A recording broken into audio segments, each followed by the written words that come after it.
అందరూ కూడా మీ యొద్ద ఉన్న పరిశుద్ధ గ్రంథాన్ని తెరవండి. లూకా శుభవర్తమానము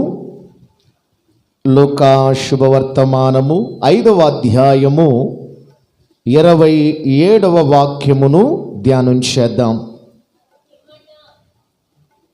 అటు పిమ్మట ఆయన బయలుదేరి లేవి అను ఒక సుంకరి సుంకపు మెట్లనొద్ద కూర్చుని ఉండుట చూచి నన్ను వెంబడించుమని చెప్పగా అతడు సమస్తమును విడిచిపెట్టి లేచి ఆయనను వెంబడించెను. వాక్యమును యాకోబుకు తెలియజేసిన వాడని, వాక్యమును యాకోబుకు తెలియజేసిన వాడని, ఏ జనముకిలాగునా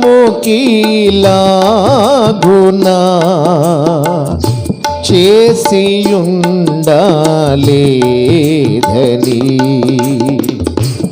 ఏ జనముకిలాగునా చేసియుండలేదని, దేవునికి స్తోత్రము గానము చేయుటయే మంచిది.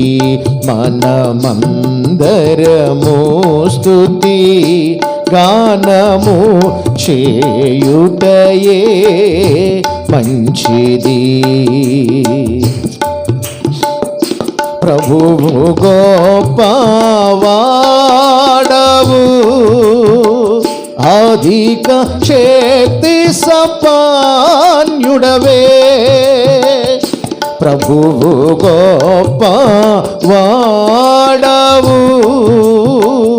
అధిక శక్తి సంపన్నుడు.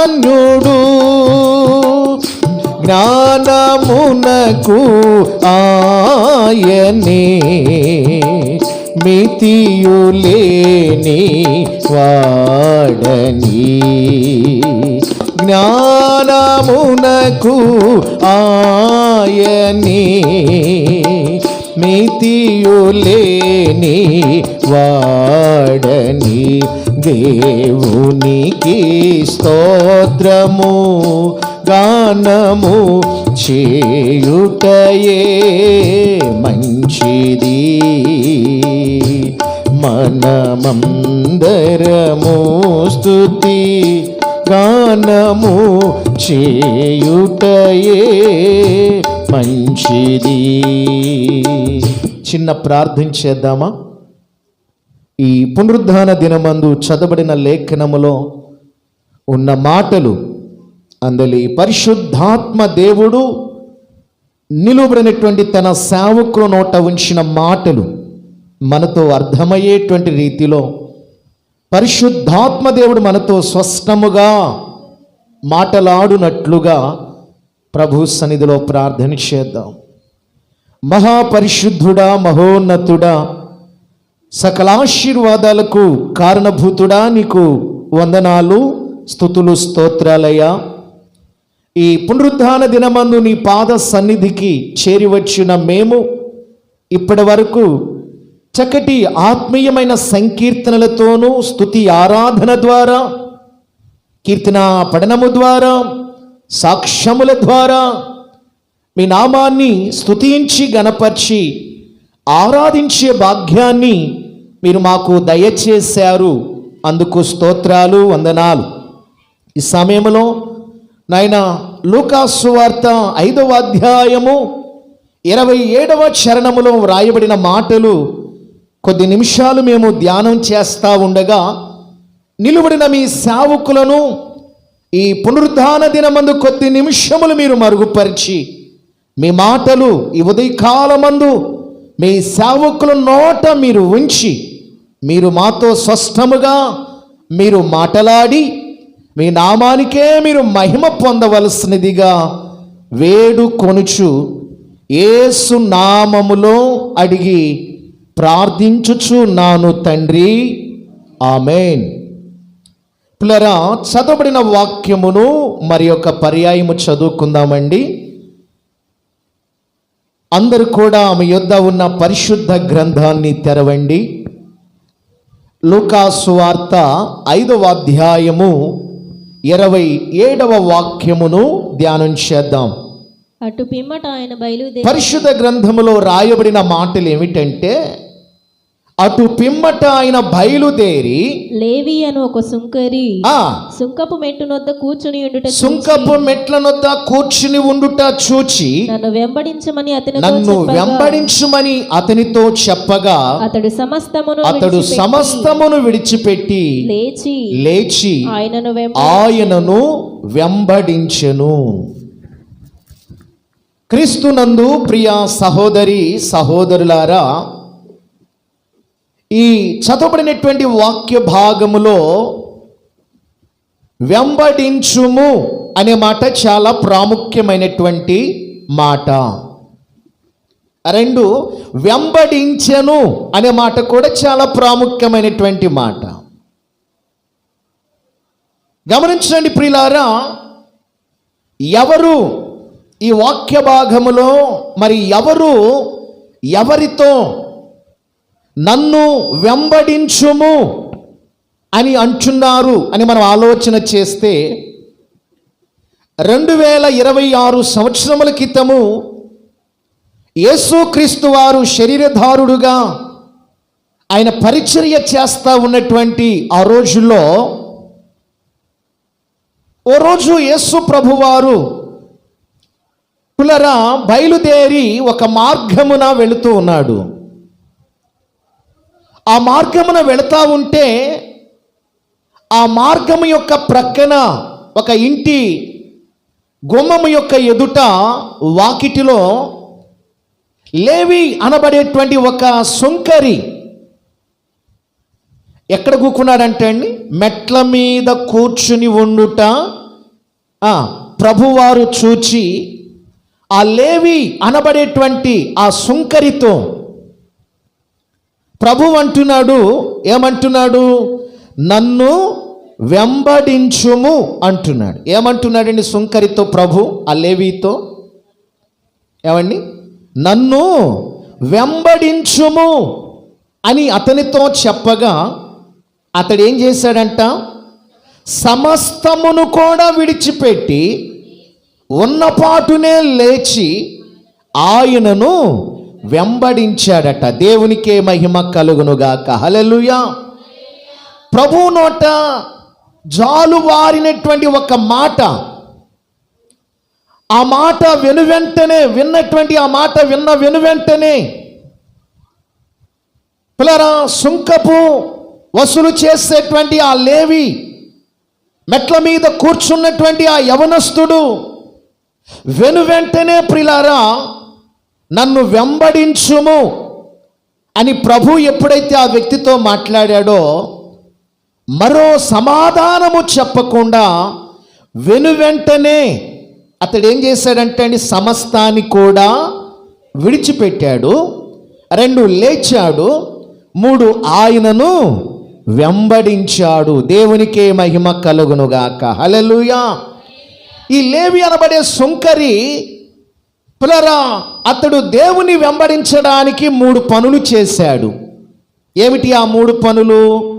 1, సమస్తాన్ని విడిచిపెట్టాడు. 2వదిగా కూర్చున్నటువంటి ప్రాంతంలో నుండి లేచి నిలబడ్డాడు. 3 ప్రభుతో కలిసి ప్రయాణము చేస్తూ నడుస్తున్నాడు. దేవునికే మహిమ కలుగునుగాక.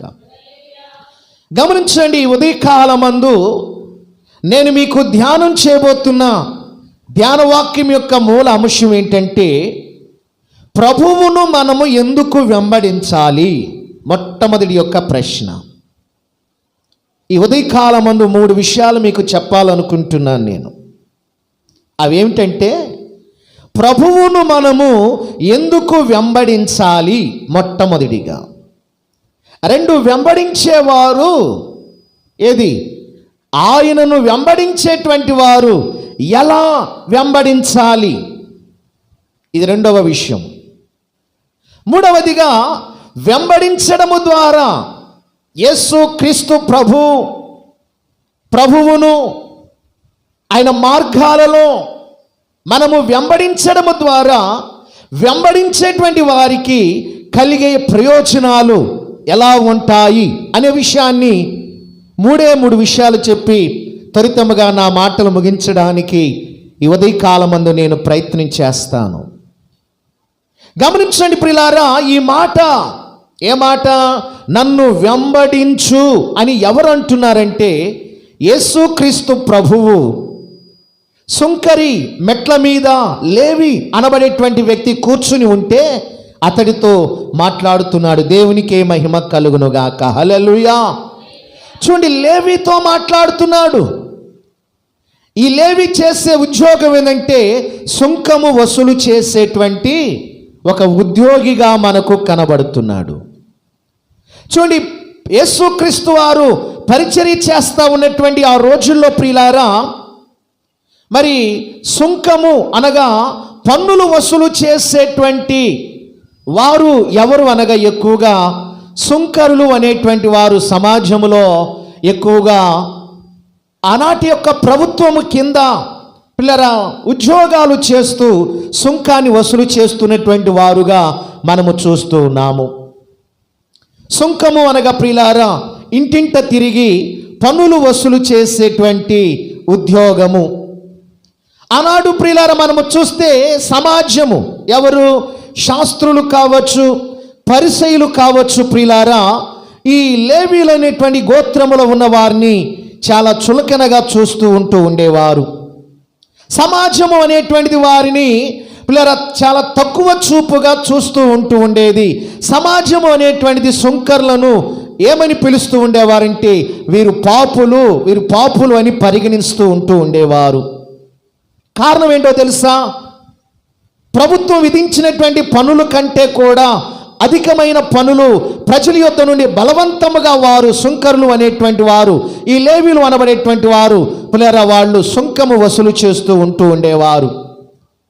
చూడండి పిల్లరా, రోమా ప్రభుత్వం వారు నియమించిన పన్ను కంటే మరి అధికముగా పన్నులు వసూలు చేసి ఈ సుంకరులుగా ఉన్నటువంటి వారు సమాజములో, సంఘములో ఆ దినాల్లో ధనవంతులుగా పరిగణింపబడుతూ ఉండేవారు. దేవునికే మహిమ కలుగునుగాక. హల్లెలూయా. అందుకనే సమాజం అనేటువంటిది వారిని పిల్లల పాపులుగా పరిగణిస్తూ ఉండేవారు. సమాజం అనేటువంటిది వారిని ఏమాత్రము కూడా ఈ సుంకము వసూలు చేసేటువంటి లేవీలు అనబడే వారిని సమాజం ఏమాత్రం కూడా ఆ దినాల్లో గౌరవించేటువంటిది మాత్రం కాదు. వీరందరినీ కూడా పాపులు అని పిలుస్తూ ఉండేవారు. సమాజం అంతా కూడా వారిని అసహించుకుంటూ ఉండేవారు. దేవునికే మహిమ కలుగునుగాక. హల్లెలూయా. ఆ రోజుల్లో శాస్త్రులు, పరిసయ్యులు అనేటువంటి వారు కూడా ఈ లేవి గోత్రములో ఉన్నటువంటి పనులు వసూలు చేసేటువంటి ఈ సుంకరులను కూడా పిల్లరా వారు శాస్త్రులు, పరిసయ్యులు అనేటువంటి వారు కూడా వీరిని ఏమని పిలుస్తూ ఉండేవారంటే పాపులుగా పరిగణిస్తూ ఉండేవారు. దేవునికే మహిమ కలుగునుగాక. అందుకే మత్తయి సువార్తలో మనం చూస్తున్నాం కదా, 9వ అధ్యాయం